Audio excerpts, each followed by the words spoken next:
자, 이번 주 김종철의 진짜경제 플러스 인터뷰 코너인데요.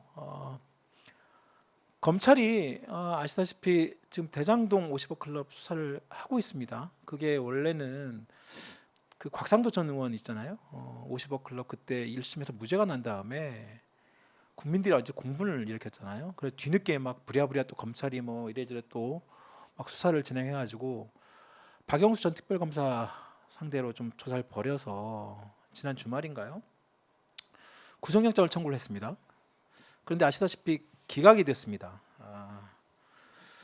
관련해서 지금 대장동 사건은 지금 이재명 당대표도 지금 1심 재판을 진행 중에 있고, 그래서 오늘은 저희 진짜경제 코너 플러스에 이 대장동 사건이 단순한 어떤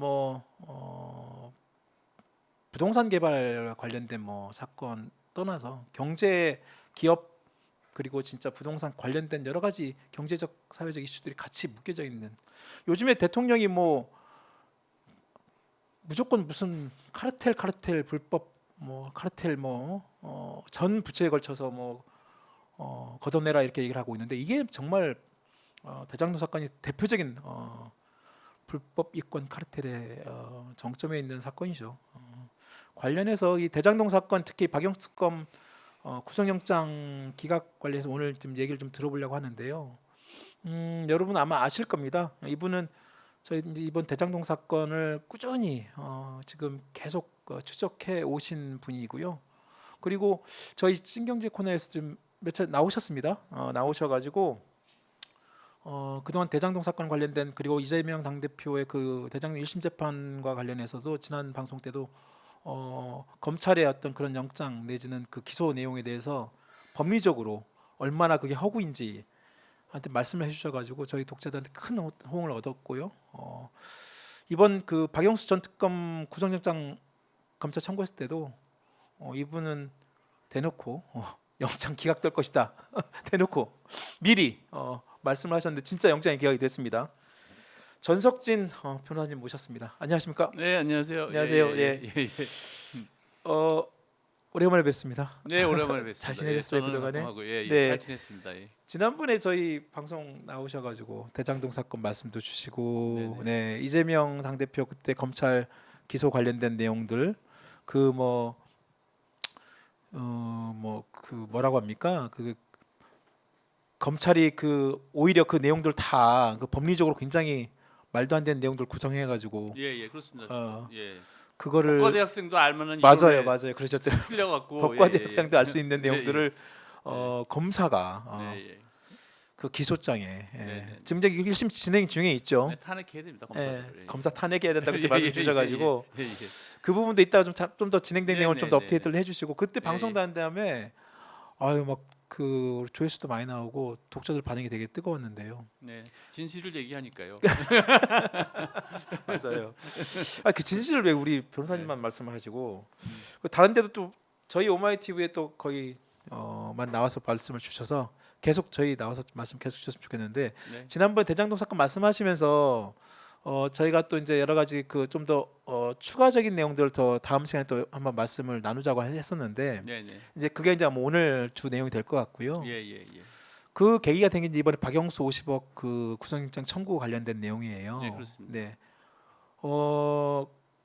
변호사님이 그 페북에 보니까 그 저도 청구된 다음에 그 페북 제 패친이어가지고 한번 예, 보는데 예. 꼭 있거든요. 네. 영장 기각될 거다. 네. 그러셨잖아요. 그러니까 법조인의 양심, 판사가 최소한의 법조인의 양심을 가지고 있으면 네. 사실관계를 딱 보면은 이거는 영장 기각될 것이다 이렇게 생각이 됐고요. 네. 그리고 이제 저 미디어가 이거를 지금 이제 계속 제가 볼 때는 검찰이랑 같이 한쪽으로 몰아가고 있잖아요. 예? 근데 네. 그게 자세히 그 모든 기록들을 다 놓고 보면, 자료들을 다 놓고 보면 네. 그게 허구라는 게 드러나요. 예를 들면 신의 한 수다 이런 말이, 마치 신의 한 수니까 50억 줄 수 있다, 200억 줄 수 있다 이럴 것 같잖아요. 근데 신의 한 수는 우리은행이 출자자로 참여하는 데 대한 그 우리은행을 화천대유가 아무것도 없는데 우리은행이 출자자로 들어오면 갑자기 아주 그렇게 보이잖아요. 그러니까 신의 한 수가 되는 거죠. 근데 그건 출자를 못했단 말이에요. 그러니까 신의 한 수는 없었던 거예요. 근데 지금 언론 보도들이, 미디어들이 그걸 교묘하게 섞어갖고 섞어서 마치 검찰 주장이 그렇듯한 것처럼 이렇게 포장을 하는 거죠. 근데 그거를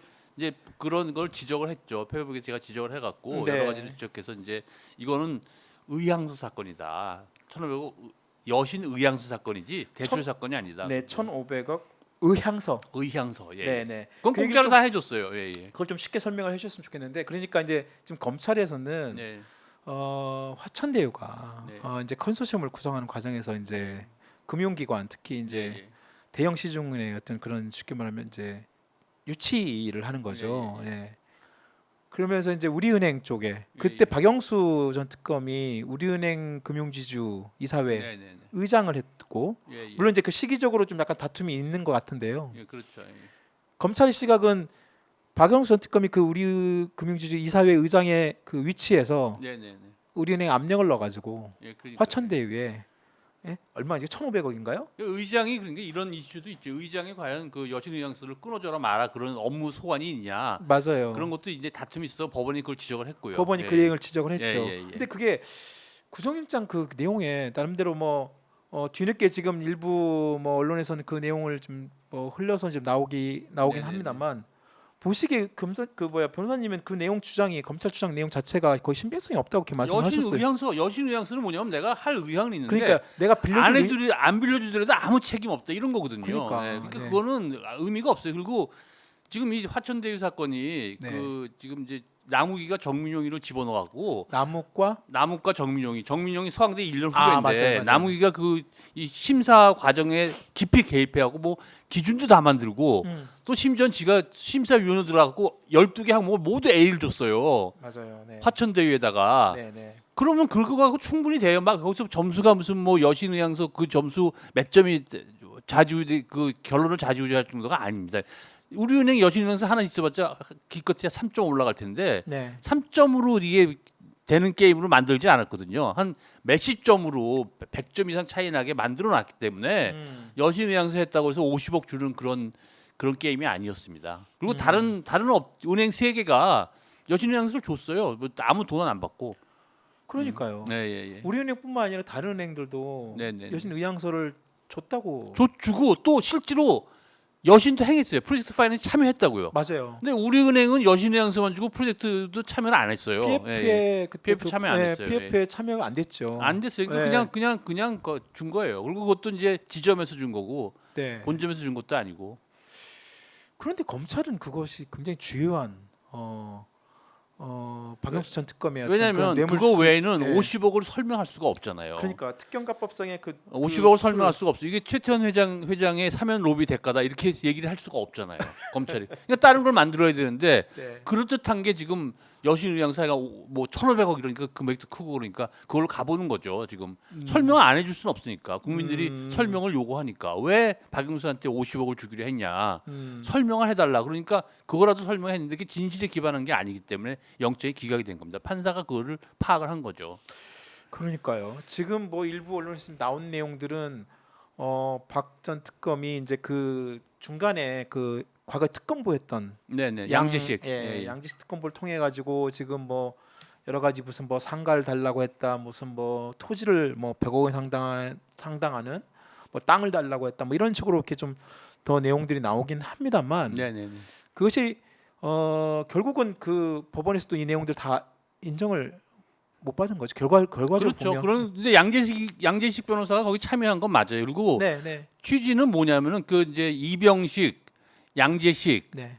그다음에 그다음에 남욱 쪽의 사람들 네. 정영학 세 사람이 주로 이제 기획을 만들었단 말이에요. 그리고 이제 이 박영수 전 특검이 이 화천대유 사건에 깊이 개입했다는 거 아니에요. 맞습니다. 이게 이제 추미애 장관의 얘기가 그거거든요. 박영수 좀 특별하게 했다. 사면 로비 이거를 위한 거는 모든 걸 조직한 게 박영수라고 저는 생각을 해요. 박영수, 양지식. 네. 이 사면 로비 사건, 화천대유 사건을 같이 그 박영수 사무실에서 네. 기획을 한 게 저는 박영수, 양지식이기 때문에 박영수 전 특검한테 200억이 갈 수도 있는 거예요. 그래서 실제로 외사촌 동생 이희성을 통해 갖고 200억 상당히 갔다는 거 아닙니까? 네. 예? 그걸 지금 수사 안 해서 그렇지 200억 상당히 갔어요.